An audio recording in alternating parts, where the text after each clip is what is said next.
Your Honor, how are you? Good. I will hereby call the meeting to order July 22nd, 2013, Commission for the Las Vegas Centennial Board meeting. And we start music and dance first. Okay. Roll call first. Can you announce that we are in compliance with the open meeting law? Are we in compliance with the open meeting? Yes, we are. Thank you. And I will do the roll call. Okay. Chair Goodman? Yes. Member Coffin? Coming. Excused. Member Barlow? Excused. Member Brown? Present. Member Pike? Present. Member Hilton? Excused. Member Bryan? Here? Member Stodel? Excused. Member Rollencotter? Excused. Member Arnold? Here. Member Cashman? Here. Thank you. We have a quorum. Thank you very much. And everyone, we have with us our Centennial and Hillary Swain has come to join us. So, public comment during this portion of the agenda must be limited to matters on the agenda for action. If you wish to be heard, please give your name for the record. The amount of discussion as well as the amount of time any single speaker is allowed may be limited. So please raise your hand if you would like to speak. And here is Alberta representing Prosecutor Cotter and the LBCDA. Unless you're incognito. No, let me just as you said, lie. ma'am. I've learned not to argue. There you are. So you're on TV. Anybody wishing to speak under this portion of the agenda? Okay, hearing none, we will move on. May I have the motion for the approval of the minutes of April 22nd, 2013? I would so move, Your Honor. Thank you very much. And can we do a second on that? No. But, and so there's a motion, please say aye. Aye. Any opposed? Okay, we have a report regarding the budget for fiscal year 2013-2014 for the Las Vegas Centennial. The report will be given by Joe Williams. Mayor, Commission. I handed you out two schedules. The first one is the year-to-date expenditures for the 12 months ending June 30th, 2013. As you see, we received $1,783,000 in plate revenues, which equals about $445,000 a quarter. So we had expenditures of $1,704,000, and I will just kind of highlight some of the large ones. We spent $500,000 on the bonds for West Side School, $530,000 for neon signs on sticks, $50,000 for the Las Vegas Springs Preserve train, $300,000 for the Eldorado Rodeo, $97,000 for the parade, and internal charges for the city. Basically, that's labor for about 1 1/4 people. Basically, Esther's and Courtney's time for the year. So it left us an ending fund balance for the end of 2013 of $1,414,160. And as you can see, there was various items that were approved for the year ending 13 of the budget that we carried over. If you go to the second schedule, which is our proposed budget for 2014, as you can see, we carried over the $1.4 million of fund balance and the $249,000 of existing prior approved expenditures. To that, we've added $1,207,467, and I'll highlight them. There's West Side School, $500,000 again. We have to do that because we made a commitment for 10 years to pay on the bonds. Another $300,000 to the rodeo, and $97,000 to the parade to put it back up to $130,000, and $119,000 back to internal charges for $150,000 for internal labors. So, and I anticipate we should get about $1.65 on revenues from the plates. Now, this could be up or down a little depending on the new plates for the state Centennial for this year because they issued a new plate. What does it carry over a year? 1 year? 1 year.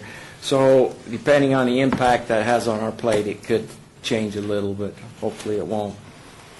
So with our beginning fund balance and projected revenues for next year, we estimate we'll start the year at a budgeted revenues of $3 million. We'll have budgeted expenditures of $1,457,000, which would leave us at the end of next year a $1.3 million fund balance.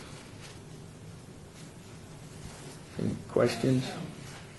Comments, questions? Yeah, Your Honor, give us some perspective. How does that ending fund balance, the revenue and the expenditures, compare with previous years? And I'm not asking for an audited number, but just tell me, are our ending fund balances about the same for the last 2 or 3 years, or expenditures? Just to give us some context in terms of, are we moving across the board, or is our balances declining or increasing? Well, our fund balance is coming down slightly at the beginning of 12. Our fund balance is $1.5 million. At the end of 13, it was 1.4, and we estimate at the end of this year 1.3. So that's for 3 years. So it's coming down, slightly because some of these large expenditures that we've had over the last couple of years has pulled it down a little. But it's been staying, I'd say, between at least $1.3 million, $1.2 million. So nothing that we should, as members of the committee here, be particularly concerned about? No, not right now. I think as long as the license plates, revenues stay where they've been, we should do fine, based on the budget that we project so far. Are there any expenditures in here that we have committed at this point that if the revenues decline more than projected, there's at least some ability to curtail those expenditures? I'm not anticipating that's happening, but just in case you... Well, Right. Centennial plate, this one, and the rodeo, I think is one of the I think it will be too. Well, The design may be too good. the main, You're supposed to carve out that design and make it look crappy. I personally, and I shouldn't say this in the position that I'm in, I will go on record saying that I feel that plate will sell better in the northern end of the state. I don't feel like the southern end will give up their Las Vegas signs to get a Nevada state plate that also it says, it's like an old-fashioned old plate. It just says Battleborn, and it's got the teeny tiny NV150 logo up in the corner that you can barely see. So I personally I think it will ding us a little bit maybe in this first quarter, but I don't see a lot of Southerners. I have threatened my staff's life to, if they turn in their Centennial plate for an I've noticed that when I've been up to Reno the last couple of times, I've paid attention to license plates up there, and you don't see a lot of our Centennial plates up there. You see our Centennial plates down here, but you don't. I think that they'll do well in the northern end, which won't hurt us. You mean the 125th? The 150th. 50th. The new plate coming out this week. But there's still 125th plates around. Yeah, but I don't That's a think northern they. kind of plate. Yeah, and I don't think people are buying many of those now, and I don't know that they bought a lot of them during the 125 year. If you have a vanity plate, I guess it counts as kind of a vanity plate, doesn't it? I think it would. I think you have to pay a little more for it, right? It's a little more. Like for the 125th. That's where the money comes from. So the point is, I just wondered if people, then if they wanted to swing over to the Sesquicentennial plate, do they have to pay an additional charge on top of the annual payment?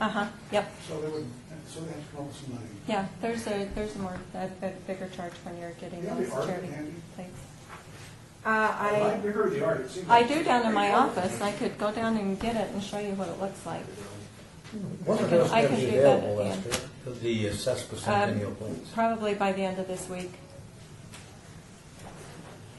And kind of to counter that, we will probably have our communications office do just a quick media release letting people know that we still have our Centennial license plates available with the Welcome to Las Vegas sign. We were going to do that around May, but we held off. Oh, it should always be on our website. I think I I think it is, yeah.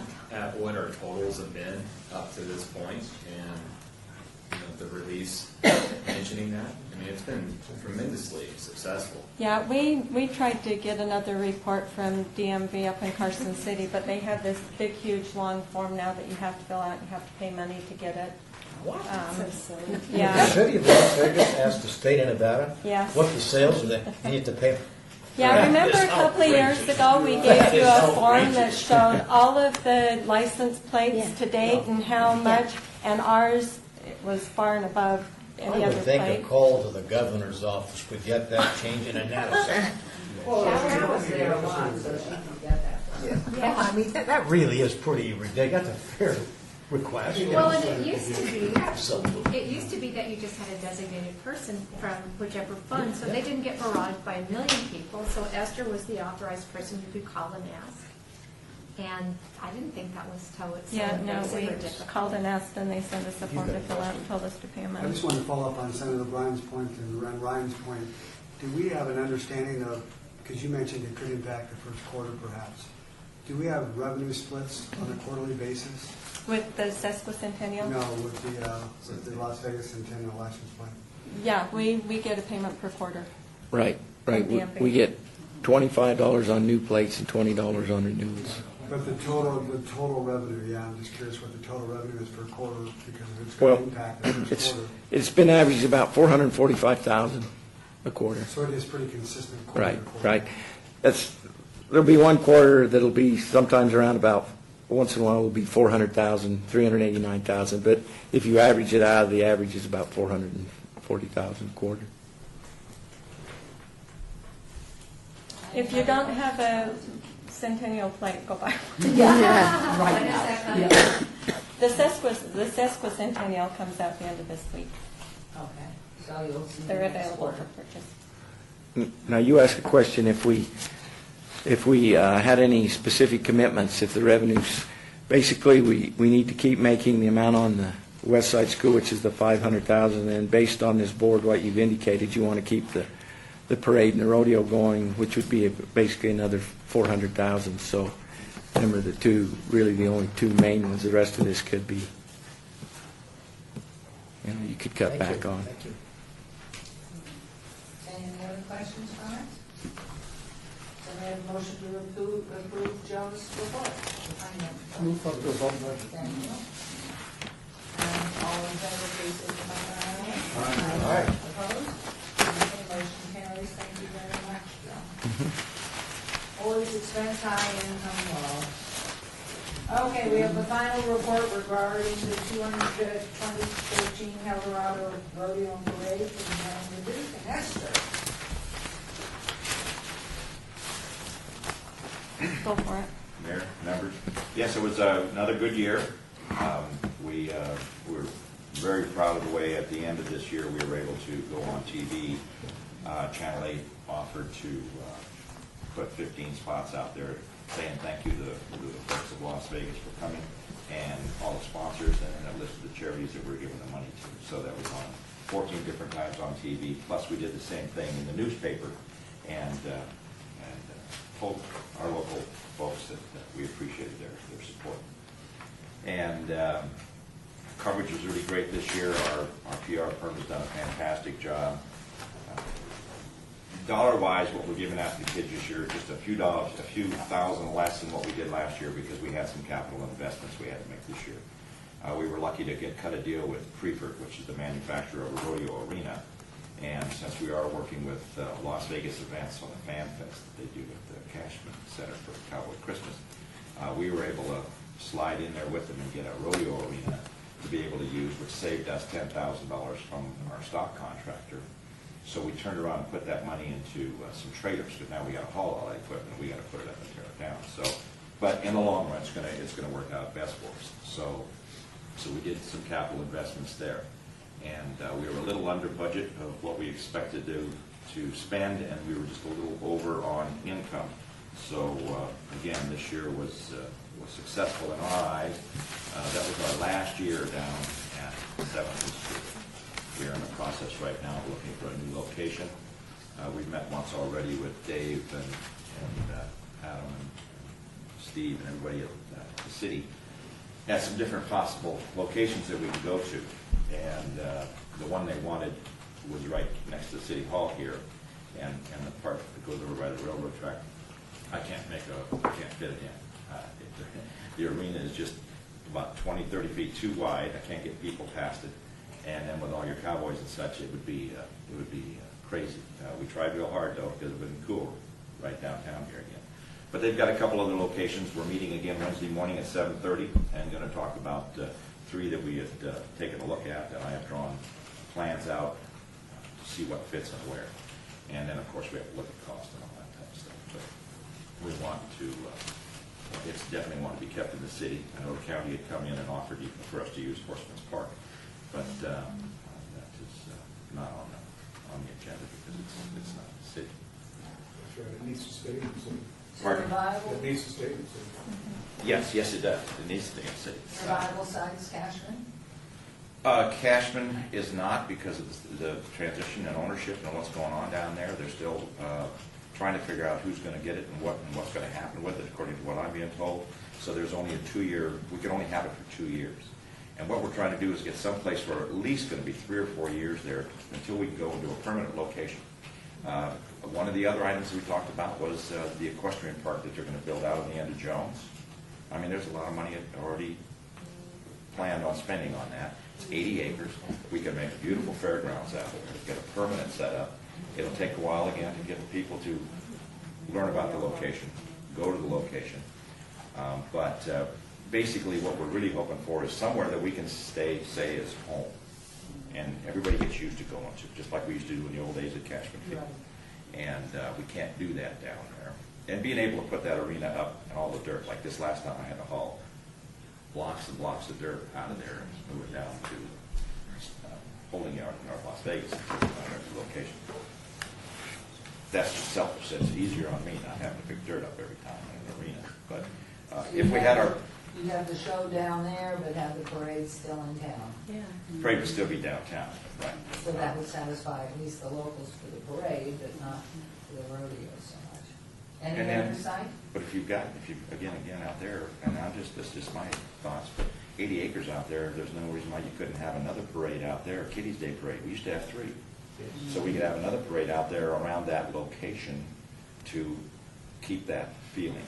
And then, of course, then you've got so many other things you can do out there with a fair-type atmosphere in a small little area. But those are what we're trying to go over. We're trying to walk through all of these things to see what is going to work out best.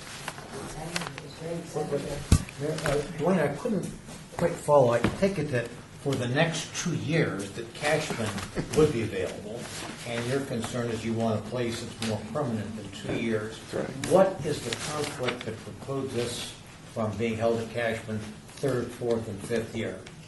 My understanding is the new ownership. One of the thoughts that came New out. ownership of the grounds? Yes. No, it's not the ownership of the grounds, though, it's just of the team name. This is the baseball team? No, the story I'm getting, the team's leaving and the new owner's coming in and they're looking to make it into a venue where it can be what do they call that in California? Up into that yuppie. All I can tell you, the mayor knows nothing about that. Yeah. No new ownership, and it's the 50 ones that have a lease for 10 So then years. that would be great. Again, though, if the 51s leave, what's nice is you can be on the field. Right. You're not worrying about tearing up. Now we've got it on the field. Trying to build that on the asphalt out there is tough because it slopes more than anything else I've ever seen in this town. And that's a lot of dirt you got to put in to get a nice level grade. And a And lot of light dirt has to from go the in. fence. So Sure. this year we had 242 contestants come. And each day we had champions, the top 15 in the world were here to ride because we had raised the prize money to get them here. And it was a great show, but I had 80 barrel racers on Saturday. And trying to park all of them under that freeway was really fun. We did it, we got it done, but when you get through with your barrel racers, you need time to. So that's logistically too, means a lot more dirt to be able to do that. So there's a lot of things to look at about it. And if that could go down there on that field, that would be fine.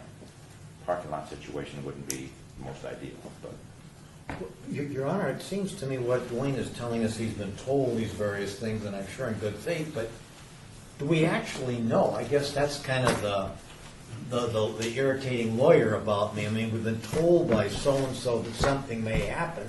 It strikes me that if you're willing to consider that, we ought to get to the nub of it and say, look. And what's this is the what deal? we are doing on Yeah. Wednesday too, because I know Adam was looking back, talking about a couple locations and trying to clarify some of these things. I brought the same stuff up last week when we had, and so they were kind of giving me that look too, because I've been hearing it from the Zappos people. Well, the problem with that is, first of all, the LECDA is going into, major overhaul and expansion. The 51s that were purchased are looking to have an entity, be it the city or the county or the LECDA, fund bonds, move them out to where Red Rock Hotel and Casino sits, right behind it, south of it. But the reality is they have a lease of 10 years. The board voted to give them a lease of 10 years in the current site. So until they get that funded, they're there, and LDCDA continues to operate it. There are a lot of, there is interest on things to do with Cashman, but at this point it is what it is. People are talking about a film studio. Zappos certainly has spoken about what they might like to do with it, but there's nothing there, certainly for the next 2 years, that's for sure. And so to go ahead with that which is local and easy to get to, except for all the dirt you have. Where did you get all the money for the prizes? Sponsorships. And how Raise another is it the most $235,000. you've ever had? Yes, we raised it $14,000. See, you can put on a rodeo and you can pay more money to rough stock events than you do timed events or vice versa. And since most of our rodeo fans are into the extreme sport type thing, they like the rough stock. So we wanted to always make sure we got the top names in rough stock, and we filled it up because there's a lot of rodeos across the country who can't get enough saddle bronc and bareback riders to even show up for their rodeos. They might have 1 or 2 show up, and that doesn't make a rodeo. So you have to pay them enough. So we did.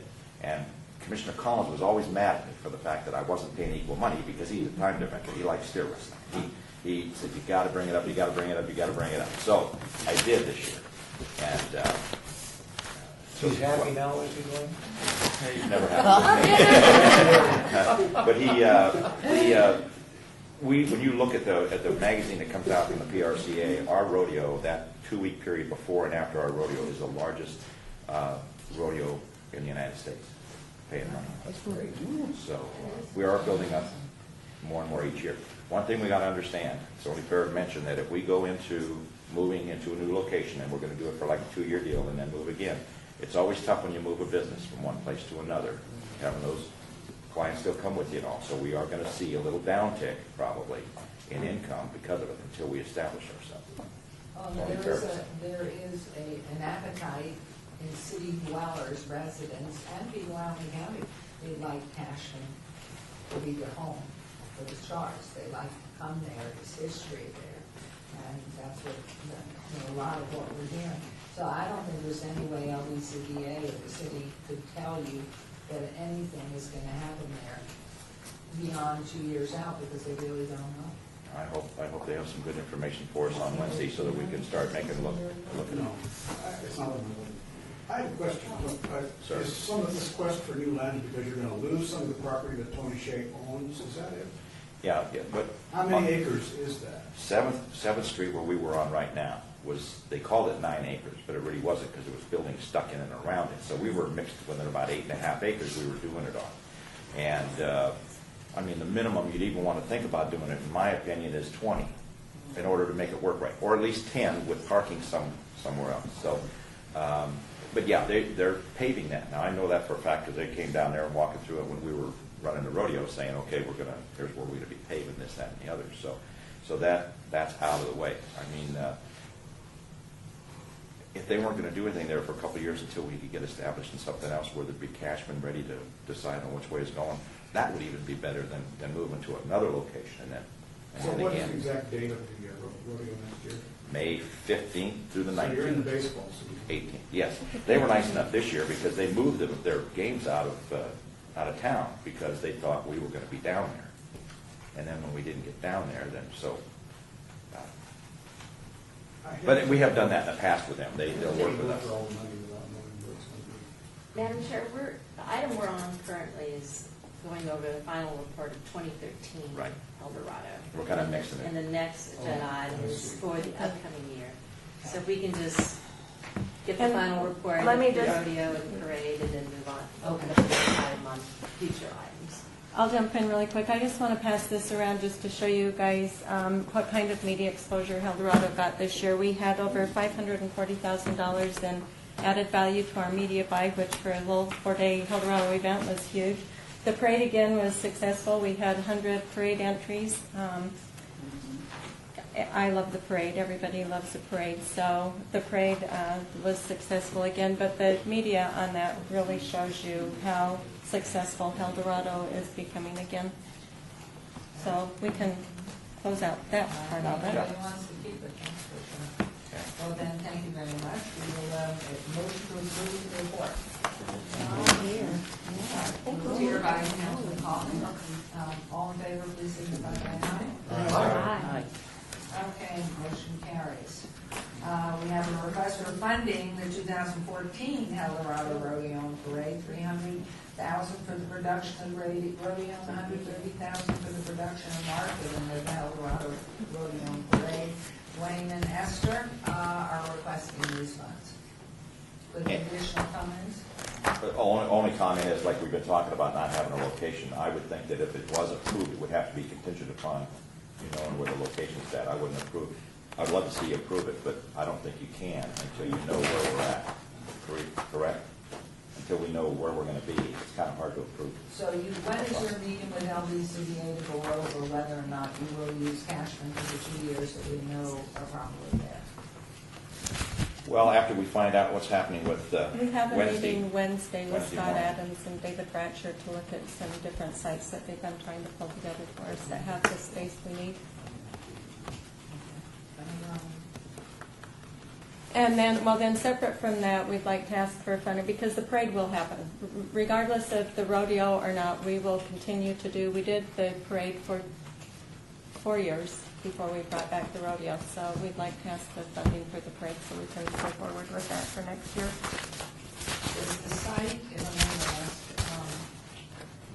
will the cost of putting this on, not for the parade, because it's going to be downtown and on Fourth or wherever, so that amount for the rodeo, however, this is not a fixed amount then, depending upon Yes. your location? This is a fixed amount. When we talk Wednesday, that's one of the things I asked them to let me know about. If we go to a new location and they say, because it's city property, they're trying to keep it on city property, the one thing that has to be done is it have to be grubbed. It have to be leveled off so that it could be used.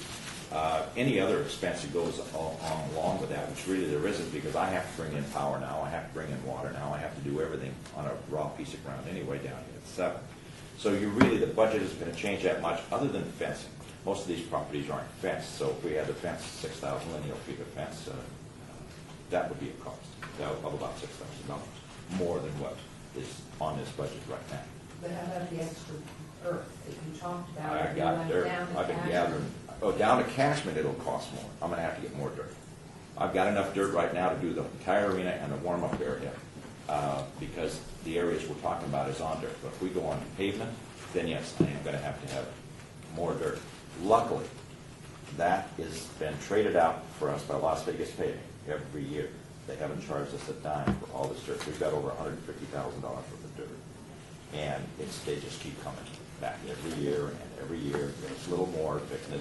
We have to add a little more clay to make it right, and they've been fantastic. They've been absolutely unbelievable. So this number would necessarily, if we went to Cashman, wouldn't hold. It might be 350 for the rodeo itself, the 300 this year. Yes. Very We may possible. need more. Possibly could, if we went to Cashman, if we're going anywhere on asphalt. Yes.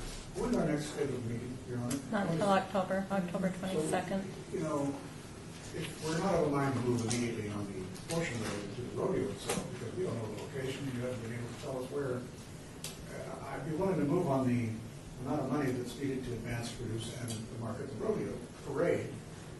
And then maybe we have to have an emergency or special If we meeting get a to site. allocate the rest of items. That makes So would sense. that be a motion? Yes, ma'am. If it needs a second, I'll second it. What was the motion, excuse me? You want to repeat, to move on the 130 for the production marketing of the parade. And holding the bins together. That's correct. So you call the chair, sorry, what the phraseology would be, chair, to refer to a meeting you call. Well, if you will know by October, I mean, do you Yeah, we'll need just, commitment by October? as soon as we have a site is when we'll need to know. Okay. So Well, it might be- regardless of that, it's just to obey it. And- But even if that, If it's a in big- the worst scenario, if we couldn't make a decision until October, we're still gonna be okay. My expenditures don't really start hitting until October anyway. All So, right, so is that the we right should be Council fine. motion? made, it will be in October. There'll either be a special meeting called, or it will be heard in October. October 21st is the next, 28th is the next. That's the default position unless Your Honor calls an earlier meeting. That's Okay, sensible. Okay, let's table it. Do a table it. 130 Yeah. is on the floor with obeying the 300 and the rodeo portion until either a special meeting or October 21st. Madam Chair, it's, the connection is table that item for the rodeo, in case we do hold the special meeting. Okay? All right, so all in favor, please signify by aye. Aye. Aye, and opposed? Okay, motion carries. Thank you very much. Thanks for your support. So you will get back to us and just let us know how all Yes, the we'll keep meetings you, going. we'll Thank keep you you for everything. It was great. abreast of what's going on every day. So we will continue to get more and more money for the prize money. I think it's great. Always out there. They love money. Thank you. Thank you. Let's go, Bull. Before we close that out, I totally forgot to show you, we actually got an insert this year in the Las Vegas Review Journal the week before, so it had a little history of Eldorado, and the Review Journal put this together for us, and we plan on doing this again next year. They really, yeah, that was just a great thing to have for Eldorado. All right. Well, they ought to do that. John Kalin was the managing editor, and he's the guy there sitting there with the dark hat. That's the least they ought to do. I don't know when you marched in the parade, but I did in 1953. Wearing my flutiphone 50 years ago. Bob, They call them recorders. I was too old by then, let me put it that way. Maybe say 48 or 49. But that is John Kalin there, yeah. It is great. So Yeah. it's nice we didn't pay for it. Item number 8, report regarding the consultant to complete the historic building rehab report for the Victory Hotel. Esther Carter will provide a report. Thank you, Mayor. If you remember our last meeting, our staff was directed to select a consultant to complete the building rehab assessment for the Victory Hotel. I apologize, we didn't have the agreement in time to provide for you in the minutes, but you all, or in the posting, but you all have a copy of it. But it basically just gives Logan Simpson, did I say that right? Authority to move forward with the contract to do the rehab assessment to see what can be done with Victory Hotel. And we have a contract ready to sign once we have your approval, and let them move forward with that. This has been kind of my baby, and so if anybody has any questions, they can ask me, but just to refresh your memories, the Victory Hotel is the oldest building in town that still resembles itself, although it still looks like it did in 1910. And we had a nice feature done by Courtney Mooney and reportedly, I forget the title of the periodical he put out, Courtney, but it was a very helpful thing last year. So we really need to save that building, but yet we're going to need to know how much exactly it costs to do one of many things. One, save the whole building in place. One, move the whole building and place it someplace else. Or three, and the Springs Preserve is prepared for all these things, to place the building whole or to place the face of the building, in other words, the original face of the building, along with the appurtenances from inside the building, and a replica building, if you will, on the Springs Preserve property on the main street that they are building out there, where they have railroad cottages and kind of a whole main street built up there. So it is the intent to get this design study done, and it should have been done a long time ago, but it took 3 months to get it out of purchasing. But Well, Councilman, that would happens. it not be risky, though, to move it with, based on the age and Well, condition of yes, the building? yes, very risky. And that's why one needs to do a study. to confirm what method, if any at all, could be done and if it could be afforded. Right. As I see it, it's going to cost a minimum of a few $100,000 to, in essence, move part of the building Right. over the Springs Preserve. Right. Dismantle, move it, Right. save what we can, Right. because it's going to get torn down, there's no question. And it's on a short list of available properties. So I'm getting more nervous by the day. And that's an interest in it for a restaurant. Well, yeah, before we get to go up with a ton of money. Council, is there an adaptive use We've of already the had building? Is there an adaptive use at all that? Yeah, but it would cost, almost $1 million to get it if you wanted to put a restaurant in. We had an FBI agent and his wife who had some experience in running a restaurant at B&B, and they wanted to put it in there, but it would cost them $600,000 or $700,000 to repair it, to bring it up to code for that kind of use in the building. So it's pretty scary, and I've been worried that the folks that own it are a nice couple, they're in their 80s, out of Chicago, both from Illinois. They own some other pieces of property downtown. But I sense the clock is ticking, and they'd like to liquidate and move things along. And they own that parking garage across from the Regional Justice Center, just to the north of the Regional Justice Center, where all these new little restaurants Yes, yes, yes. popped up. So they really believe in downtown, and they want to save this building as long as they can. But the pressures are building. Sure.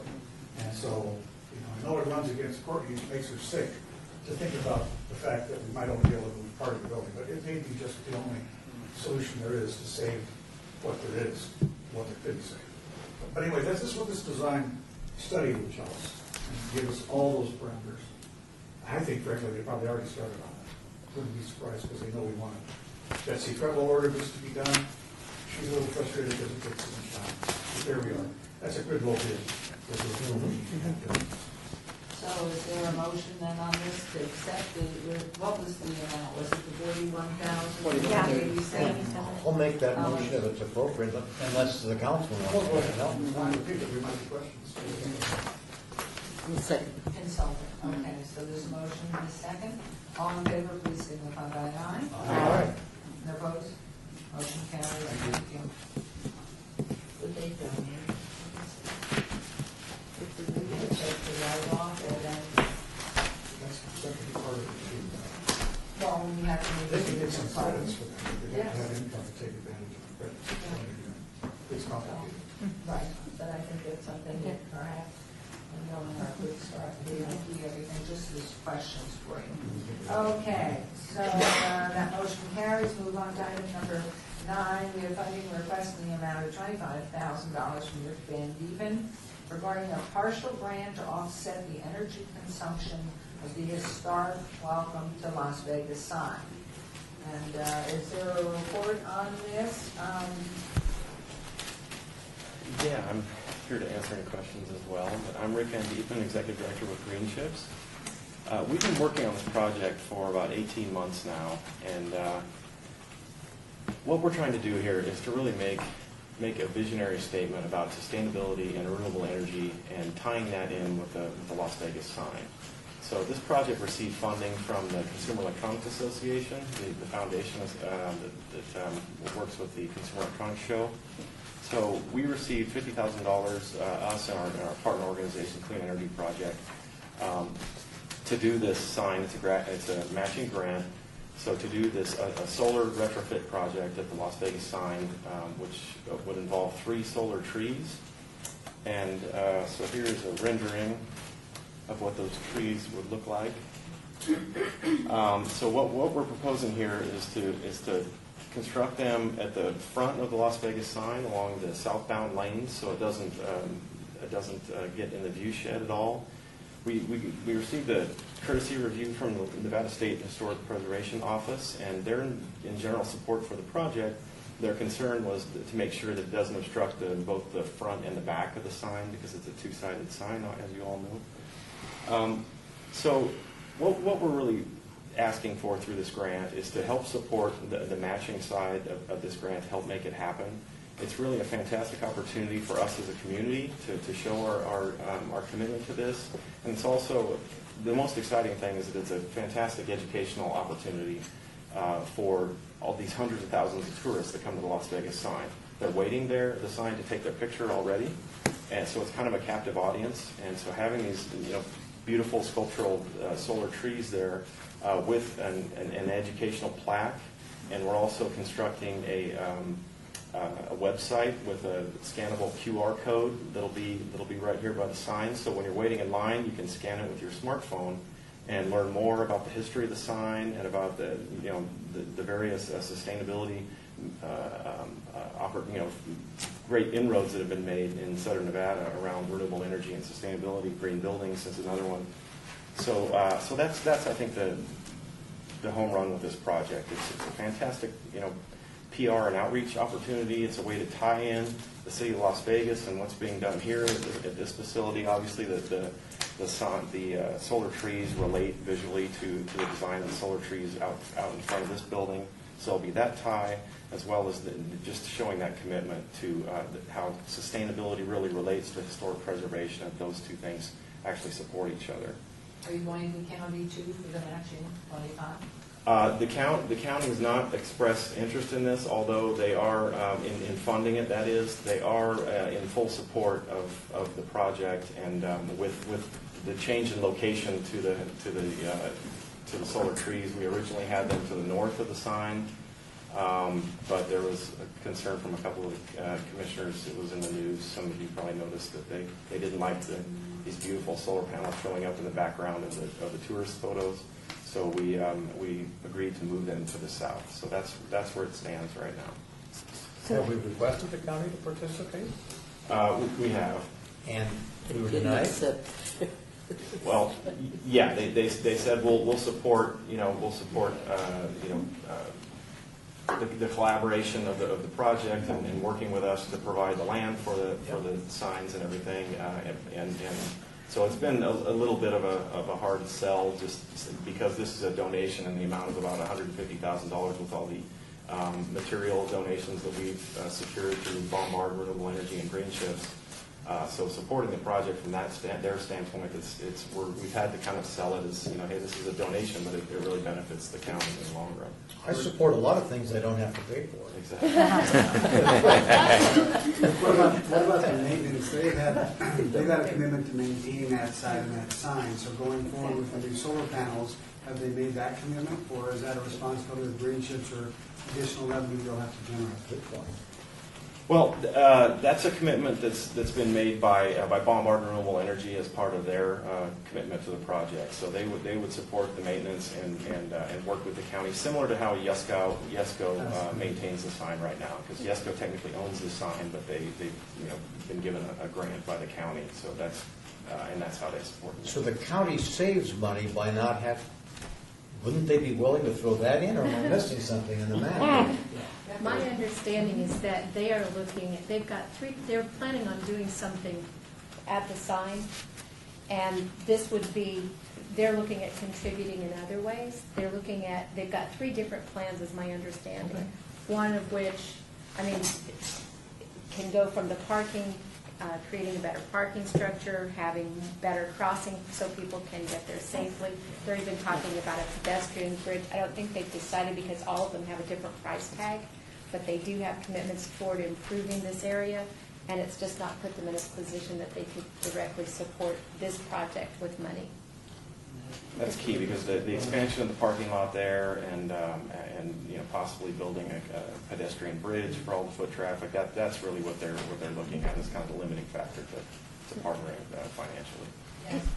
Did the county commission approve this at the last meeting, or did they hold it for you to come back with a new concept? Right. What they approved was moving forward with the donation at the last meeting. So with the understanding that the solar trees would be moved to the south. So that's the next meeting we would be the approval.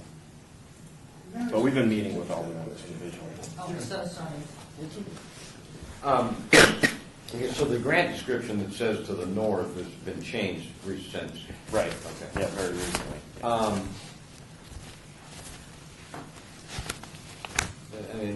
I think it's a worthwhile project. I just wonder whether or not it falls within the kind of mission or the purview of the Centennial Commission.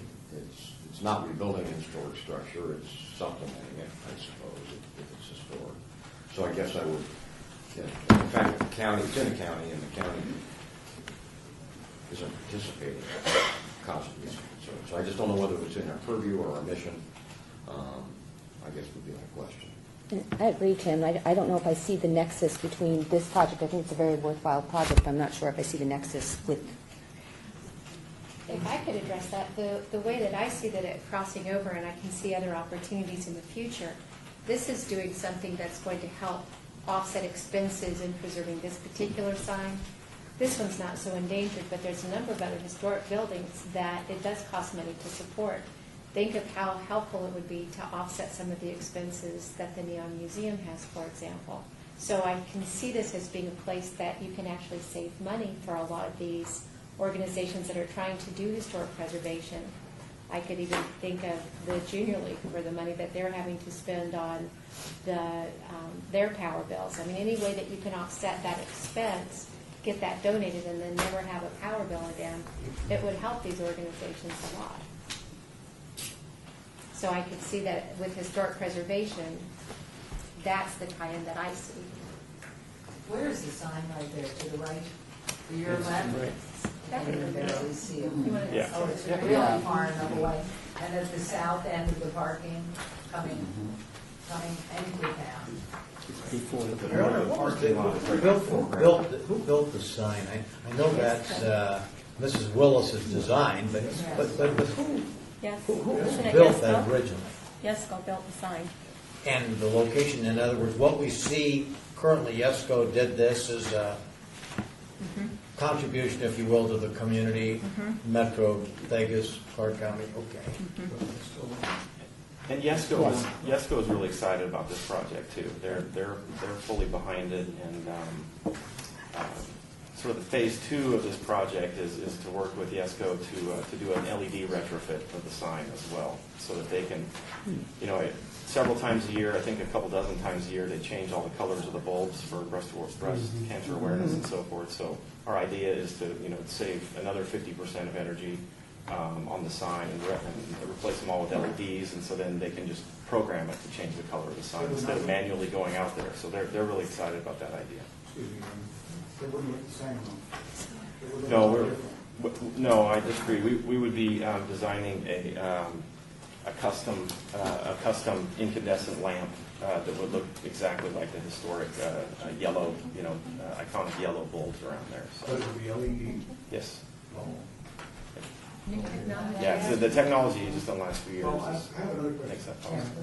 What about, are we lighting it during the day too, for photos? Is it lighted during the day? Yes, I think it is.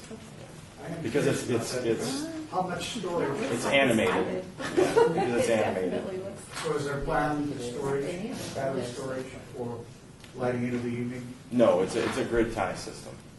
Okay. So it's running all the time there's light, and maybe we could turn the meter backwards for a little while and then. Yep. Any excess energy would also help supply the parking lot lighting there as well. And that area is pretty tapped out with its usage right now, from what we've been told by Yesco. With its fuses, you said? With its usage, Usage. One thing I can say on its behalf, and that is that the commission has spent a lot of money on some things that really have nothing to do with Las Vegas was paid. How much did and this before I came on board, what was spent by the commission to move on the county's behalf one of the railroad cottages to that museum out there in almost in Boulder City? Was it several $100,000? Yeah, we spent a lot of money in the beginning moving railroad cottages. Yeah, which would hope we never see that again. But I'm thinking the idea is that this is our icon, this is our license plate, it's our thing, so I can justify it. And the other thing I think to think about from a very selfish standpoint is that raising the profile of the sign with all the PR that'll come from the Consumer Electronics Show, and all, it's the biggest convention on earth, and just sort of making that connection with sustainability and the sign, I think, is a great way to support the education around the history of the sign that a lot of people don't know about. And then also, I think it's a way to kind of probably contribute to ongoing popularity of the sign in terms of revenue for this organization as We well. could maybe even have them say something about, be sure to get your welcome to Las Vegas sign license plate. I think it would be fantastic to have another Centennial license plate that shows these solar Where trees. did you get your match, the other 25? Well, we've received in excess of $25,000 through the material donations and in-kind donations. And So that that suffices includes, the CES Foundation for Correct. your 50,000. correct, yeah, for part of it. Do you have a timeline on when you need to raise the match? Yes, we do. We need to start construction in September, November at the absolute latest, or end of September at the latest, because it needs to be functional for us. You know, for CES in January 7th. Correct? So we have a news conference out there. Yes. Yeah. So is LBCBA have an appetite for this? We do support the cause, yes. The cause, but not the, Attorney-client privilege. Well, LVCVA was our sponsor on behalf of Green Ships to help us with CEA to get the grant. We got the initial 50. oh, Through so. CBA. Yeah. Yes, Can I get please. clarification? I know you were here last time, and I don't recall why we held it or why we put it off. Well, I didn't make it on the agenda last time because Public comments. Oh, so I just wanted to introduce the Okay, concept. so I just couldn't, I was trying to remember why.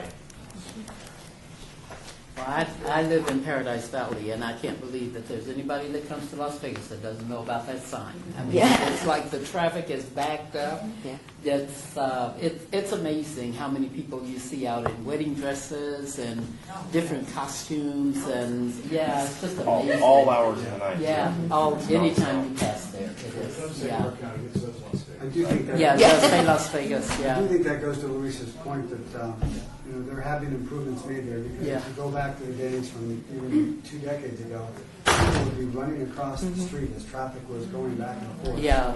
There have been improvements primarily to reduce liability and improve public safety, and I think there is discussion on more commitment like that.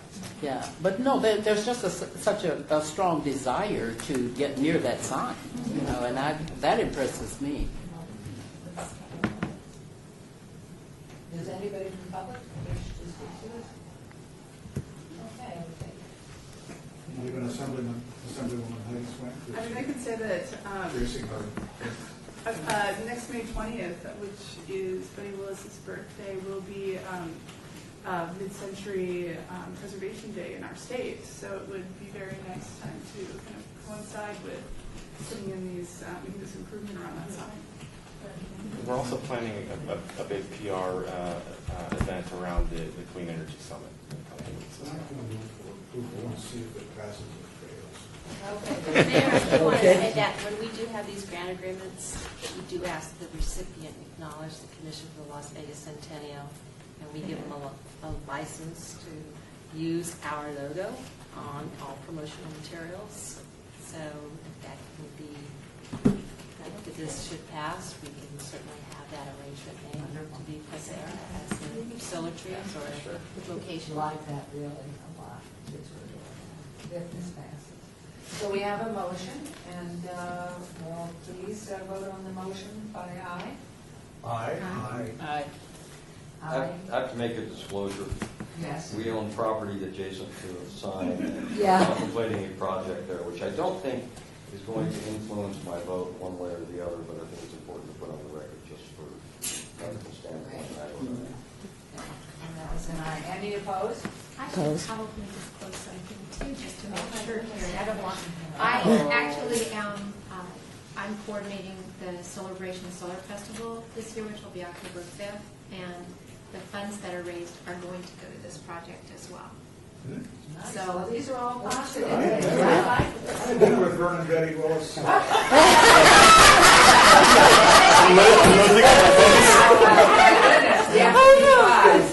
Well, I need to make a disclosure too. I represent Consumer Electronics Show.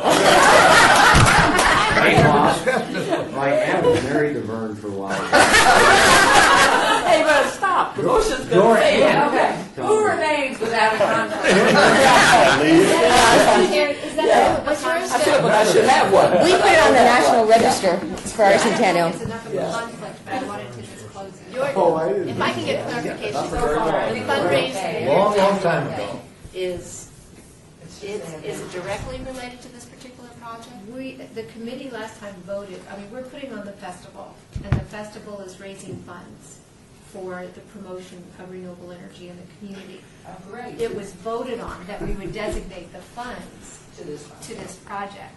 So I don't know if that's as much of a conflict as it is at least showing that there's additional monetary support. You don't have an opportunity or prior knowledge. yeah. So there were For no disclosure nays, I think purposes. everybody's, anybody else? No, I was opposed. Wait, one opposed.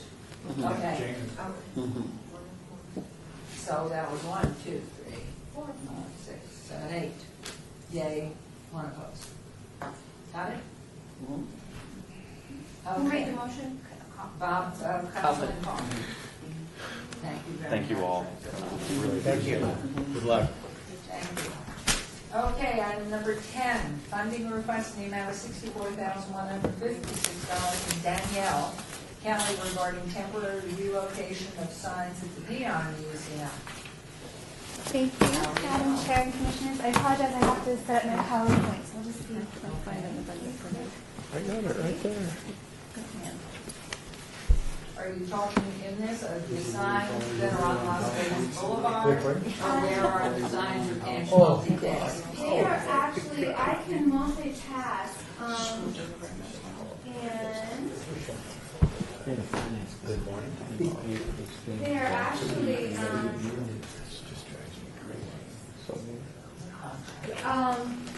well, what we're requesting is funding for the renovation of supporting renovation of our neon boneyard storage lot.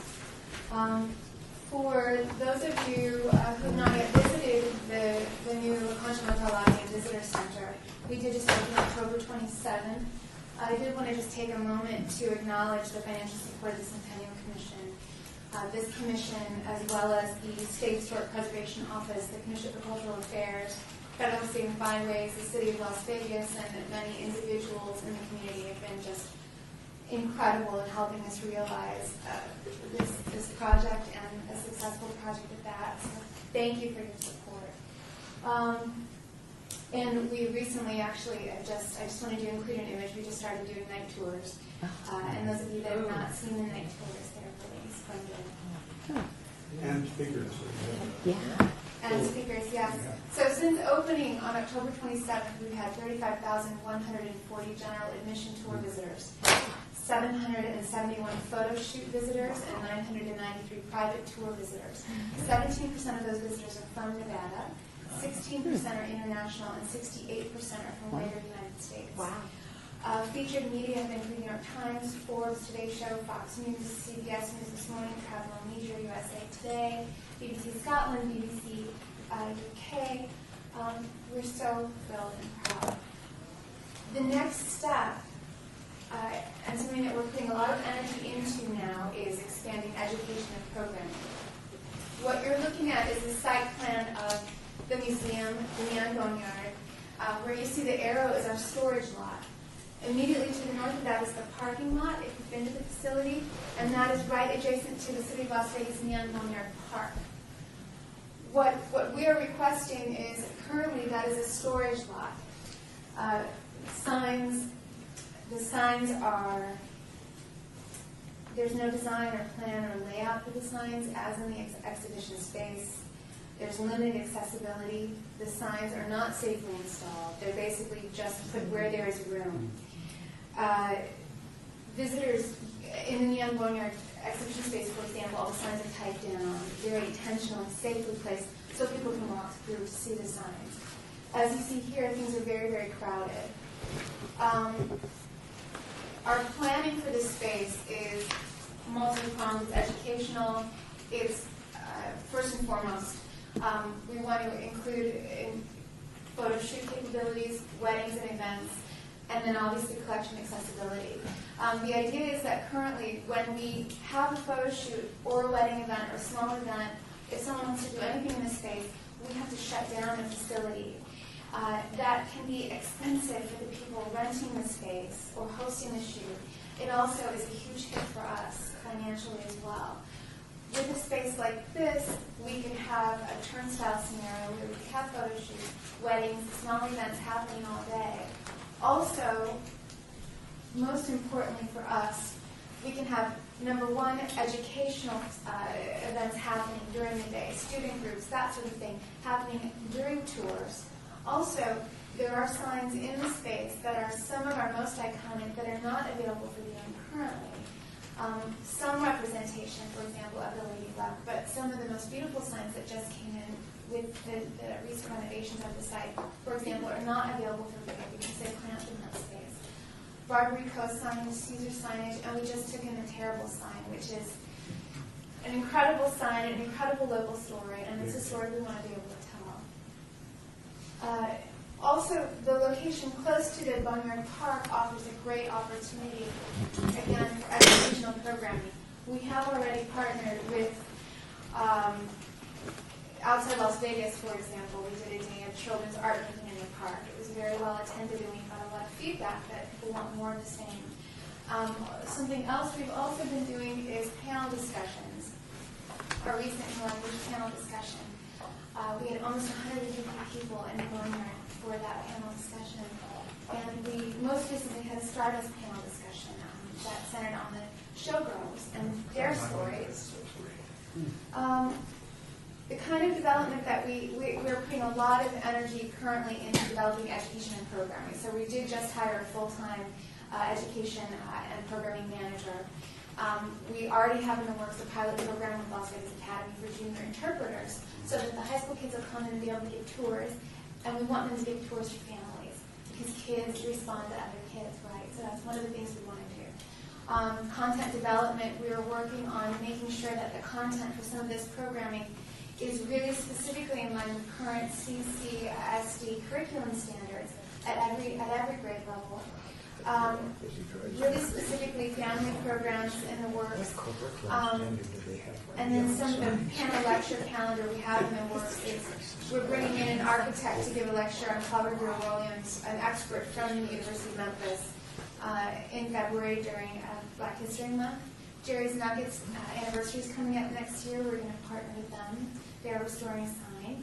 And we want to have a discussion, again, a forum for storytelling, and the Liberace as well.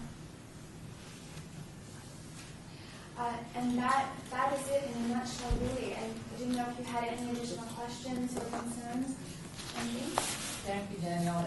The $64,000 that's being asked is not then for temporary relocation of the signs, it's for education. That's this. I wanted to give a context of why we want to renovate the space. The specific funding is to make that space usable. So what the money would go to is moving the signs temporarily, putting chat down in the Boneyard space, in that storage space, so that it looks just like the renovated space currently, the exhibition space. Then to move the signs back in a curated way, much like the exhibition spaces. What does curated way mean? Curated with intentionality. So, with intentionality. So that there's a specific. That's very helpful. Thank you. I've got that. It's like writing up little things that tell you about it. Oh, okay, that, Bob, I understand. The stone card is a place where signs are just stored wherever there's room, really, classically, and that's how this space is. And we want to have a vision for how the signs are placed to help make them more visible, maybe to complement the kinds of things that will happen in the space. Really, just to make it more usable and to make it safe for people to use it. So the grant monies that I'm requesting is to make all that possible. How does the funding break down? What are you using it for? Where are you moving the signs temporarily? And then, and what's the timeline here? Well, the timeline would depend on if we get the funding or not specifically. I think it could happen quickly, but I have a breakdown in the proposed budget. So $55,000 of the money would be for moving the signs. To where? To the parking lot is our current plan, is to move them to the parking lot, then re-level and chap the surface of the storage lot. and then relocate the signs. I think that could happen over a 2-month period of time maximum. The sign companies that we have used in the past work very quickly, and they work well with us, so they know what they're dealing with. And I think it could happen. We'd like it to happen very quickly because we have a lot of plans in the works. If I didn't get funding from this commission, then we would go out in the community to raise that money. And I'm not sure how what parking are you going to use for the visitors if in fact you're moving the signs into the park? Well, hopefully it'll only take a 4-week period of time, but we have relationships with the Reed Whipple and the Shakespeare Company across the street, and we would perhaps approach the LVCVA for possibly using their parking lot next door to us as well during that period of time. Danielle, and the whole concept is that if you do this, it will give you more flexibility when you get a request for special events, or if you want to host your own special event, whether it's a wedding or something else. So at the end, it will help you generate more revenue for your location. It's for generating more revenue. It's allowing flexibility in the schedule. It's allowing flexibility not only for fundraising opportunities, but also for educational opportunities, all of it. And to make signs that are not currently visible to the community more visible to the community. And just to follow up, and excuse my naivete if it's a question that seems silly, but do we have a program with the school district or with the school program that actually brings students through Indiana Museum? Not currently, and that's what's in development now. And so we've created a task force with members of CCSD, teachers and other people that work with Clark County that are currently volunteers at the museum to make sure that the curriculum that we would develop would directly address what is topical for the students. In order to, we're already working on having open houses and that sort of thing to bring them in so that they can see what's available. We can engage them now in the exhibition space that we have, but we wouldn't have as much flexibility. It would economically hurt us. And we would love to have a space that's dedicated for that kind of activity. And this storage lot, if we can renovate it, would provide that kind of opportunity. Is the breakdown of financing, the number of signs, the square footage of the lot that they're currently in, how many you have there, is that all available? I just think this is a whole lot of money. Love the Neon Museum, love the report of what you're doing, but it just seems to have a number and just say, yes, we're going to take that money and move signs and then move them back and maybe get in with the school district, which we haven't done yet. I'd love to see some real hard numbers. Well, I do have, this comes from an estimate from Federal Lease Sign Company, based on, they offered me an estimate because of all of the boneyard as it is now, that's already been renovated. They did all that work. I have a full listing of all the signs in that space. I don't have the drawing yet of how the signs are being located, but the person who is going to work with me on that is offering that pro bono. I couldn't have that done. I could get that done if that is something that's contingent for approval with this commission, but I would need a little bit of time to do that as it is pro bono. Tim's got. Oh, I'm sorry. But he's wounded.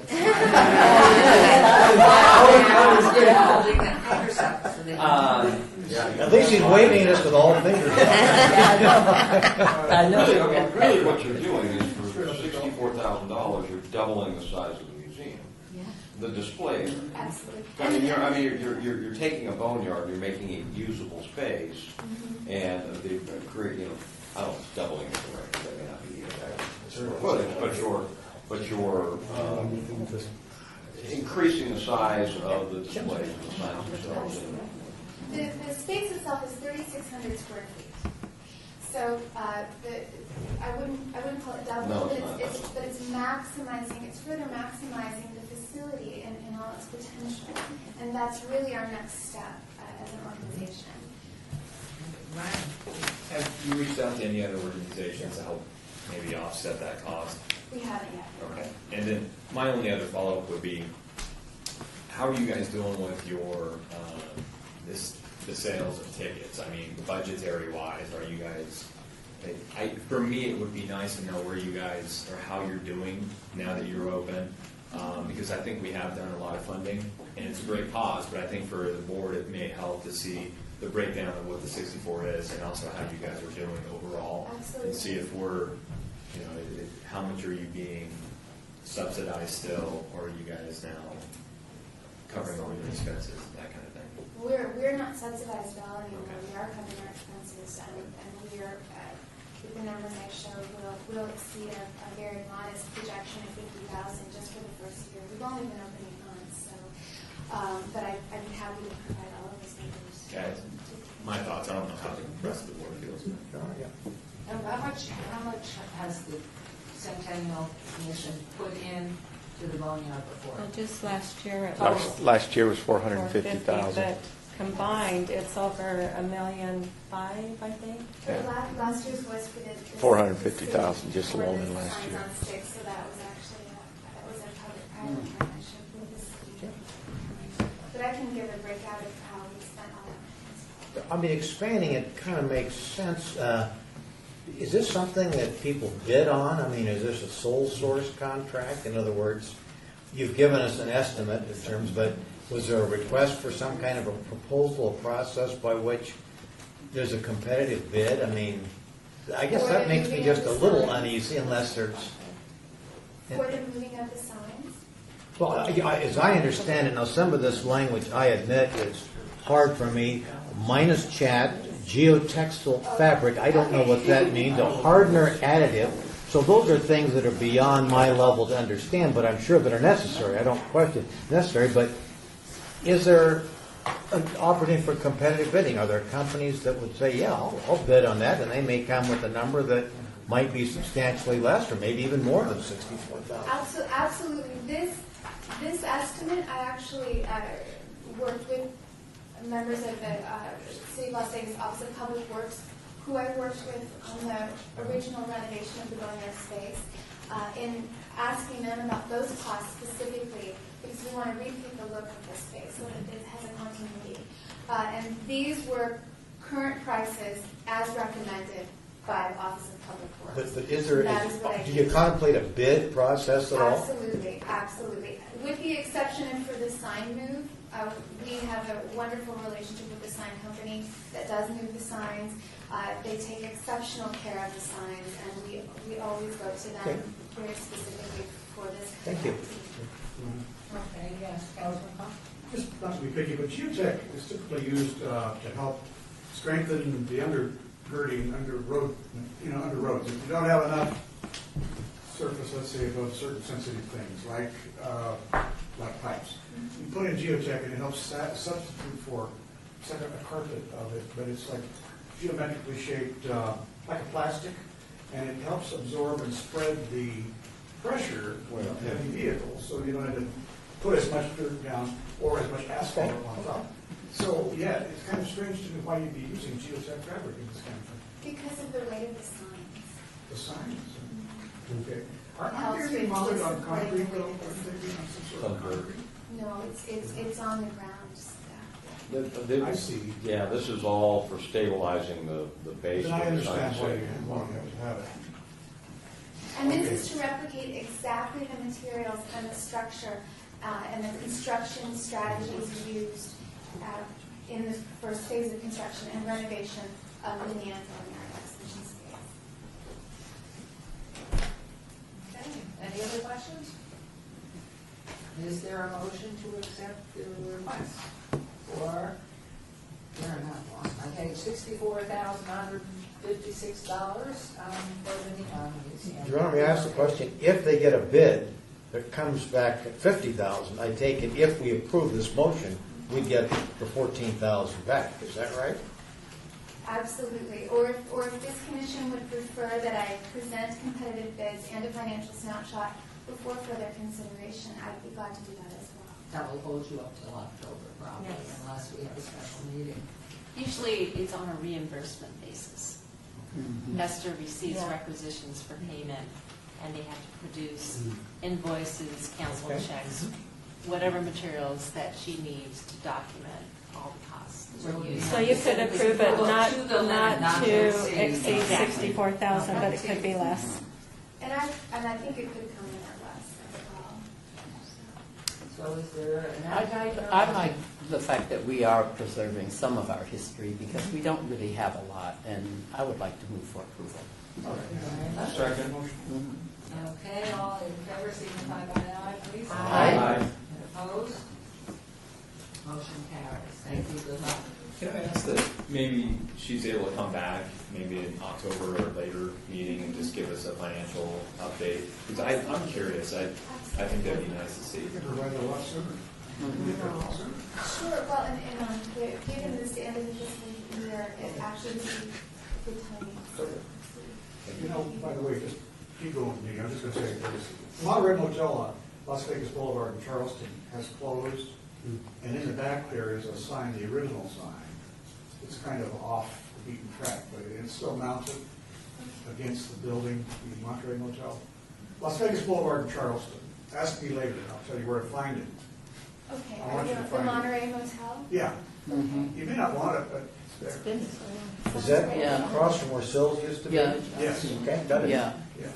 Okay, while we're doing this, we'll move on to item number 11. And by the way, are you having a fundraiser soon? We are having our Boneyard Bash on the Friday before Halloween, and so you'll all be hearing about it. Great, Okay. good, wonderful. Thank you. And we do have solar panels, and they're really wonderful. Okay, okay, that helps. Okay, we're into item 11, we have funding request in the amount of $49,700 from Crystal MD with the Nevada State Museum for an exhibit called Every Age is an Information Age, 150 Years of Communication in Nevada. Hello, How are everyone. you? Thanks for having me here today. So my name is Crystal Van Dee. I'm the curator of manuscripts at the Nevada State Museum. I'm here today to request that you approve the museum's grant request for $49,700 to fund our upcoming exhibit that you mentioned. Just as an overview, from the state's 1864 Constitution to the 2013 Step to Online Gaming, the history of communication in Nevada is a history of our state's innovative spirit. That's the general theme of our exhibit. As curator of this exhibit, I plan for it to not only showcase an important part of our history, but also to encourage dialogue between generations.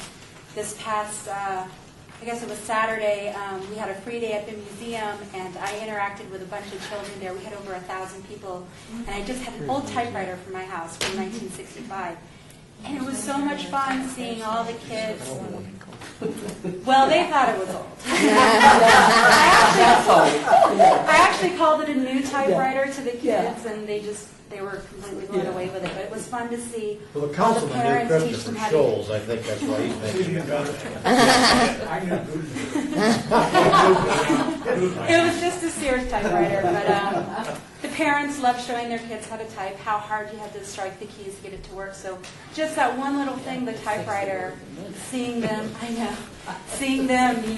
parents, the grandparents teach the kids how to use the typewriter was proof to me that this whole exhibit would be a really good way to encourage dialogue between generations.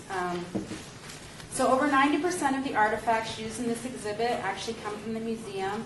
I don't know if anyone realizes this, but in most museums, even the Smithsonian, you only see about maybe 10 or 15% of what the museum actually has in its holdings. So this exhibit is a way for the State Museum to finally showcase some of our most amazing artifacts. Instead of bringing in exhibits from other places or having someone else design it, this is completely designed by the staff and most of our artifacts. So we're requesting grant assistance to produce a more robust and interactive and visually appealing exhibit that's worthy of the state's 150th birthday, which the celebration is starting this October. Though I told everyone working on this project they have to get Las Vegas Centennial plates. Very good. I actually did. If we get this grant, we're not getting the blue plates, we're getting the Las Vegas plates. We're going to follow her to her car. So the bulk of the funds will allow the museum to purchase an architectural system of modular walls that will increase the museum's exhibition space. It'll also make for a more gallery type appearance. Right now the temporary gallery is just one big open space. The cool thing about the walls is that they can be used indefinitely, they can be painted, they can be moved around into different configurations, so we can use them for future exhibits for many years to come. So this is going to be a purchase rather than a rental? Yes, Okay. yes. Another significant portion of the grant will allow the museum to retrofit 10 exhibit cases that have, believe it or not, been in use for over 20 years already. Again, these cases will be used for this and future exhibits. So that would include a kind of a resurfacing of the vitrines, the exhibit cases, and new plexiglass domes. It would also fund a gallery guide with additional information about the artifacts, as well as an educational companion guide, which I've been calling the Time Traveler's Guide to Communication. It will basically explain how to, for example, make a phone call in 1930 Las Vegas. It was different. Wow, like. Well, yeah, you know, Time Traveler's Guide. It will explain the communication technologies, the mechanics behind it. So I'm really into it because it's not just a history project; it's also a science project for the companion guide. The grant will also provide additional educational materials to create a traveling history trunk. I believe the commission funded an earlier history trunk for the Centennial in 2005. The trunk program was originally started by the Junior League maybe about 30 years ago at the museum. And it's these really cool trunks on wheels with all sorts of artifacts and learning objectives that teachers can take to the classroom. So this would go towards that as well. And let's see. Oh, another thing that we want to do is a continuing education class that would go along with the trunks that teachers could come and get credits about teaching not only the history but the science of these communication technologies. So that's basically it. I have a illustration, a working illustration of what the gallery would look like.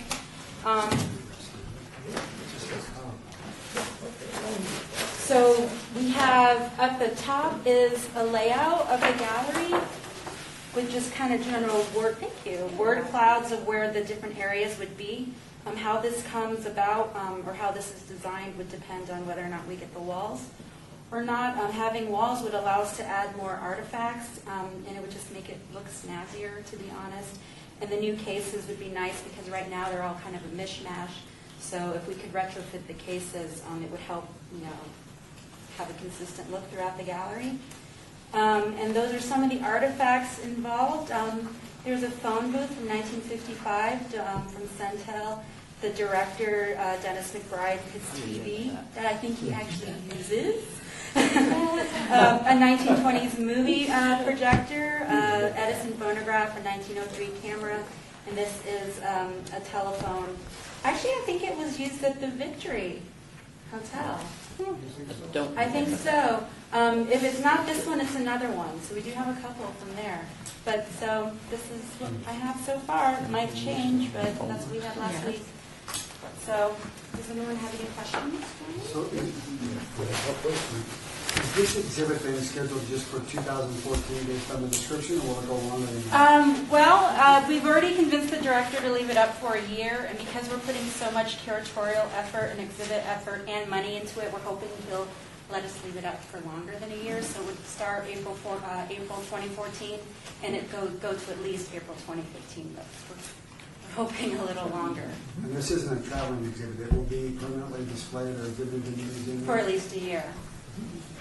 And excuse me, Look, what? just beyond the walls and the movable walls, is there anything else in the physical structure that you're changing with this funding? No. And like I said, the walls can be moved. They're neat little modular walls. They're maybe about 3 feet each, and you can get curved walls. You can make neat little curved gallery spaces, and we could use them to even wall off the entire gallery, so we could have 2 shows going on at once. So that's the only major change to it. Thank you, Senator. Yeah, I like the project. I guess as I've said through the months here, I'm kind of getting the sense that the commission is kind of viewed as the deep pocket. In other words, has there been any effort, like I said, I like the project, has there been any effort to inquire whether the junior league, which I know what you're talking about, for them to participate in the funding? In other words, it just seems to me, what's the relationship between this project and the Sesquicentennial Commission, which I understand is going to be raising a lot of money? Help me to understand, because I guess my concern is that we're not an endless, source of revenue. I'm for it. Sure. I like No, it. I totally But I understand. mean, help me to get through that process in terms of what other avenues have been explored. Right. I had the same question myself. I wasn't sure if I should apply for a grant from the Las Vegas Centennial Commission, but I just got approval for this in April. I had the idea, and then I got told to do it. So that was the end of April, so I didn't know until very recently, and this was the first grant that was coming up, so we wanted to be able to get going as soon as possible, because working with the state, it takes a lot of time to get all of these purchases, things in place, and we need to start building things by October. So that was one of the main reasons. Our system is also, unfortunately, it's easier to spend money through grants than it is through private. I've been working that out.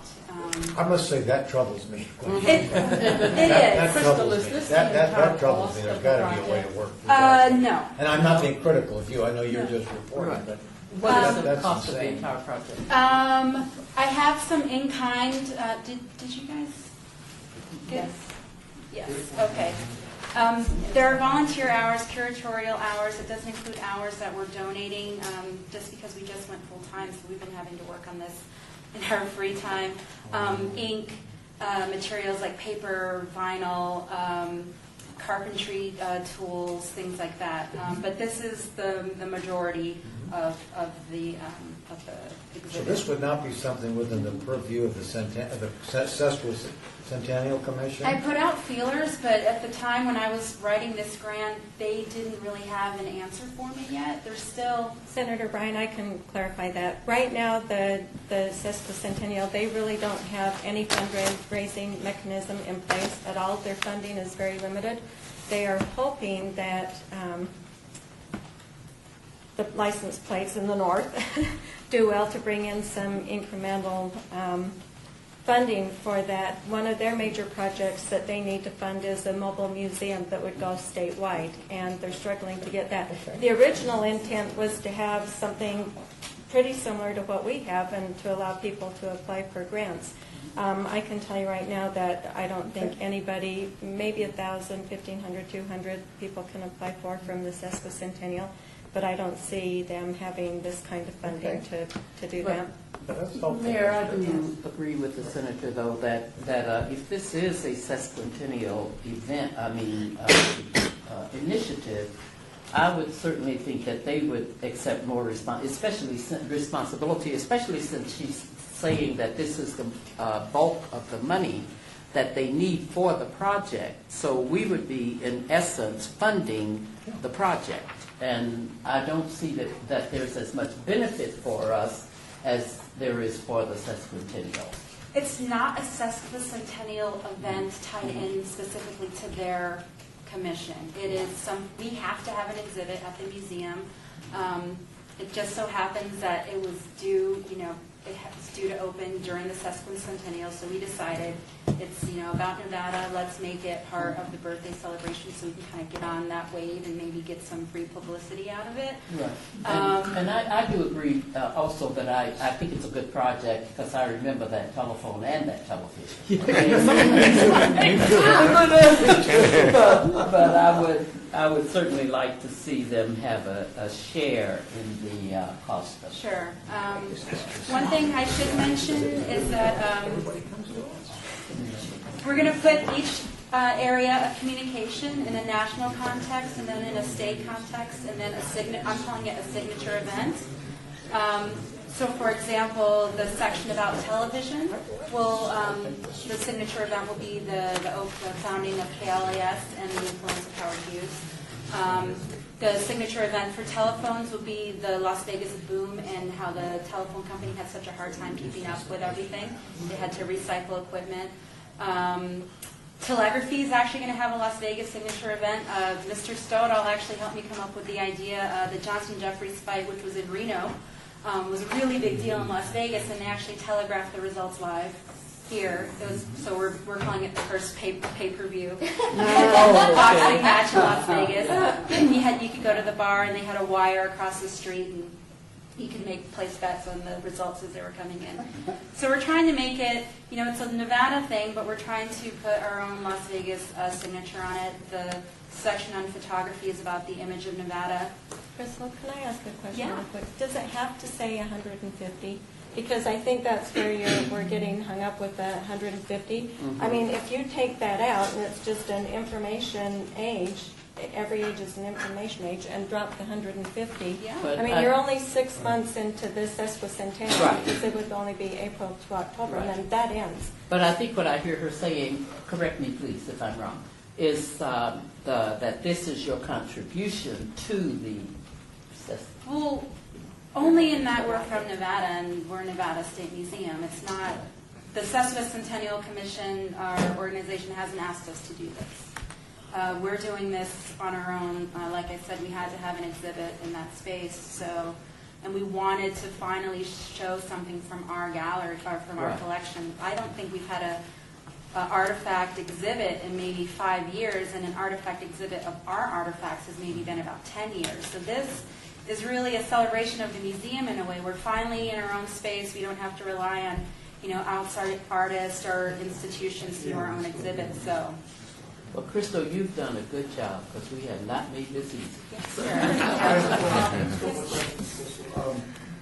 First of all, I get the feeling we're the first people who've asked for money on this.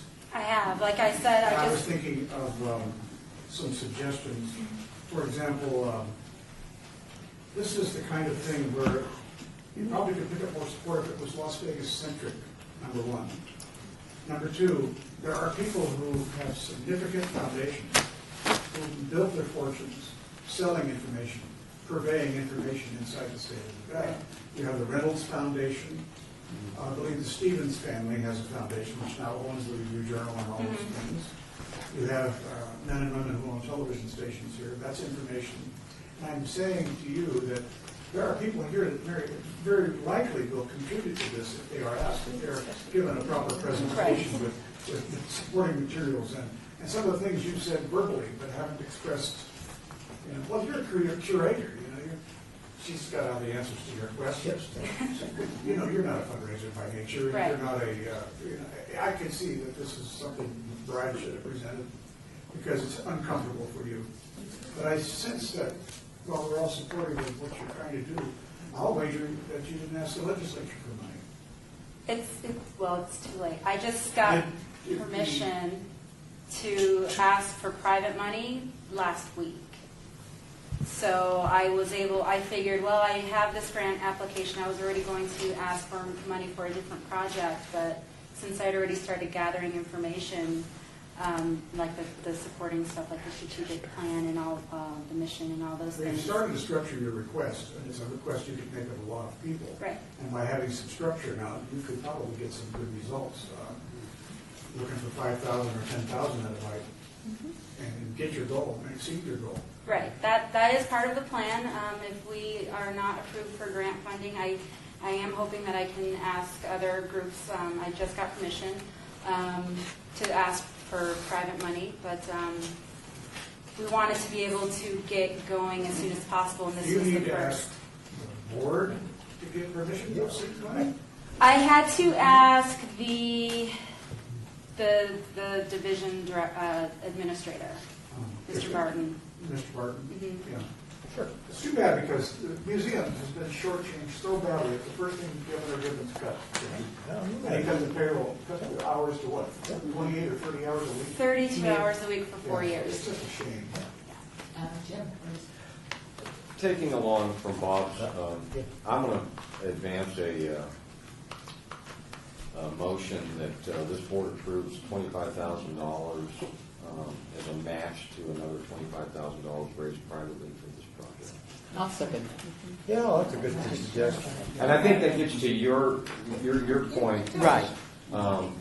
We should at times ask others to participate. Yeah, I mean, I think this is a very good project. I think that's a reasonable suggestion, not to give you a hard time, but you're kind of feeling this honestly, well, the time was short. I'll come to the Centennial Convention, they may have the money. It seems to me we ought to establish some kind of general protocol and things like that. But look, what have you done? Also, for example, the phone company. I mean, they make a fortune. This is RJ, the phone company, and KLAS are laid out. Right there. And Way then down. you got your money. So Yeah. I would make that motion. I'm for it. Yeah, and I'll second it. Yeah, I know. I'm for it. Yeah, okay. I'll second the motion. Well, we did already, it was motion made and Senator Well, Goodman, sure. and that, so Yeah. all in favor, aye? Aye. Thank you. Opposed? Motion carried. One other question. Change the budget. Tell me about, I'm kind of curious, you almost like you have to get permission to go to a restroom break. Yeah. I mean, what kind of limitations, right now, do you have the authority to go to any private sector group, legitimate group, and ask for? The issue is if someone makes money, it may or may not go to the museum's What? private. What? I don't understand what you're saying. That's what the foundation is, essentially. But no, help me out. Are you precluded from going to the phone company and ask for money at this? I had to get permission from up north. Well, I guess what's frustrating me, I used to have an important job, but I mean, and I understand that the division wouldn't want everybody running out there, Exactly. panhandling. But Yeah. it would strike me that you ought to be able to get some kind of direction. That, Right. look, you have the authority to go out into the private sector to raise money for this project, as opposed to, gee, I have to ask before I go to the phone company, I have to go to RG. Tell me what your authority is. I don't have any. Okay. I gotta tell you, I that think- drives me I flat think, nuts. you know, the problem is above her. I know, but it's because- not your yeah, fault. No, yeah, we're it's- not, but that just yeah. drives me absolutely. Yeah. It's That's tough- crazy. It's difficult for us to It's say. something, if I may, Yep. that we need to do in this body. Yes. There needs to be a clarification, not forced on you. No, it's Right, really not your fault. exactly. Have Yeah. you done this? Yeah. What kind of Yeah. funds Yeah. grants Yeah. and outside? It just, we need to upgrade this. Yeah. And- You're absolutely right, Yeah, Mayor. because you're in the So middle. we'll and that's do that not at our next Yeah. meeting. I Yeah. just, because as people come in and we do only have so much money, Mhm. and there are so many worthy causes. And certainly I do remember when you were at Lorenzi Park, and that, it was such an interesting building for the art exhibits, and it was just really, it was wonderful. Now that you have that big, large, empty space, it doesn't give you that warmth and feeling of moving through space. So there are a lot of things to do, but I think it's emboldened upon the committee and to come up with this. So Esther, if I may ask you to put some of these things down that have been brought up so that we know that in fact they have, right up front on the application, have you been to other Right. space, Right. government, Excellent idea, private, Mayor. and what in Excellent. fact have you raised this year, that type of thing, so Yeah. that we would get on that, sorry. Then we Your Honor, won't beat up could on we be Crystal. helpful to this young lady to make a direct call to Your Honor or one of your staff to find out, so she gets the authority, for God's sake, to... It should be on this. Right, what I'm saying, right now, we've approved the 25,000 men, but if she's got to every month say, look, can I go to the RJ? Next month, can I go? She ought to have some authority to do Is this. any other school active in the foundation? Probably not. Brendan's spending most of the time in Mexico. Okay, so we thank you very much Yep, and thank you. appreciate it, and we will get our act in order and have this down so the next time you come in, you've done all these things, it's checked with Thank you. areas. So thank you. Thank you. Yes, I think you're a miracle. Okay, this is our public comment portion of the meeting, citizen participation. Public comment during this portion of the agenda must be limited to matters within the jurisdiction of the Commission for the Las Vegas Centennial. No subjects may be acted upon by the Commission for the Las Vegas Centennial unless have subjects on the agenda and scheduled for action. If you wish to be heard, please give your name for the record.